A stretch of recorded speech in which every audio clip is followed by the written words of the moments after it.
Salam sejahtera bagi kita semua, Shalom. Perkenalkan, nama saya Rika Talia Romangan, NIM 2314201034 dari kelas A1 semester 2, Fakultas Keperawatan Universitas Pembangunan Indonesia Manado.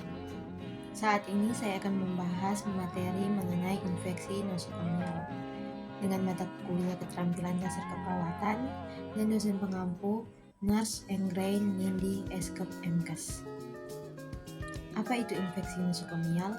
Infeksi nosokomial adalah istilah yang merujuk pada suatu infeksi yang berkembang di lingkungan rumah sakit.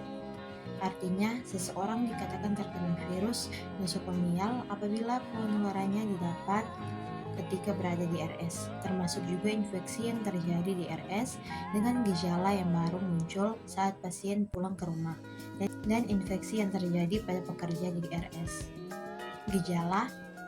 Gejala yang muncul pada penderita infeksi nosokomial dapat bervariasi, tergantung pada penyakit infeksi yang terjadi. Gejala yang dapat muncul antara lain demam, sesak nafas, batuk, ruam di kulit, sakit kepala, dan lain-lain. Penyebab infeksi nosokomial paling sering disebabkan oleh bakteri.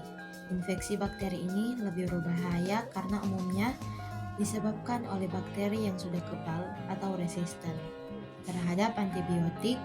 Infeksi nosokomial akibat bakteri ini bisa terjadi pada pasien yang sedang mendapatkan perawatan di rumah sakit atau pasien dengan sistem imun atau daya tahan tubuh yang lemah. Selain bakteri, infeksi nosokomial juga dapat disebabkan oleh virus, jamur, dan parasit. Penularan infeksi nosokomial dapat terjadi lewat udara, air, atau kontak langsung dengan pasien yang ada di rumah sakit.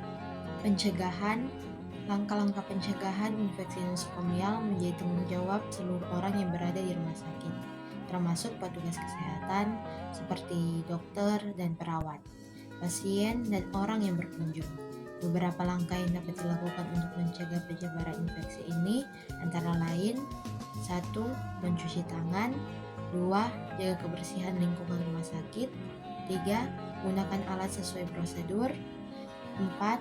Gunakan alat pelindung diri atau APD sesuai SOP. Ada 5 momen mencuci tangan. Yang pertama, sebelum kontak dengan pasien. Yang kedua, sebelum tindakan aseptik. Yang ketiga, setelah terkena cairan tubuh pasien. Yang keempat, setelah kontak dengan pasien. Dan yang terakhir, setelah menyentuh lingkungan sekitar pasien.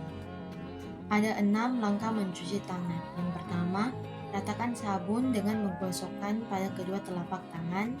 Yang kedua, gosok punggung tangan dan sela-sela jari, lakukan pada kedua tangan. Yang ketiga, gosok kedua telapak dan sela-sela jari kedua tangan. Yang keempat, gosok punggung jari kedua tangan dengan posisi tangan saling mengunci. Yang kelima, gosok ibu jari kiri dengan diputar ke dalam genggaman tangan kanan, lakukan juga pada tangan satunya. Dan yang terakhir, usapkan ujung kuku tangan kanan dengan diputar di telapak tangan kiri, lakukan juga pada tangan satunya, kemudian bilas. Pengobatan awal untuk infeksi nosokomial adalah pemberian antibiotik secara empiris, yaitu pemberian antibiotik yang tidak spesifik sebelum ada hasil dari kultur. Setelah ada hasil pemeriksaan kultur, pemberian antibiotik akan disesuaikan dengan jenis bakteri secara lebih spesifik. Kesimpulan, infeksi nosokomial adalah infeksi yang terjadi saat seseorang sedang dirawat di fasilitas kesehatan. Kesimpulan singkatnya adalah bahwa infeksi nosokomial merupakan masalah serius yang dapat terjadi di rumah sakit dan dapat mempengaruhi pasien yang sedang dalam perawatan.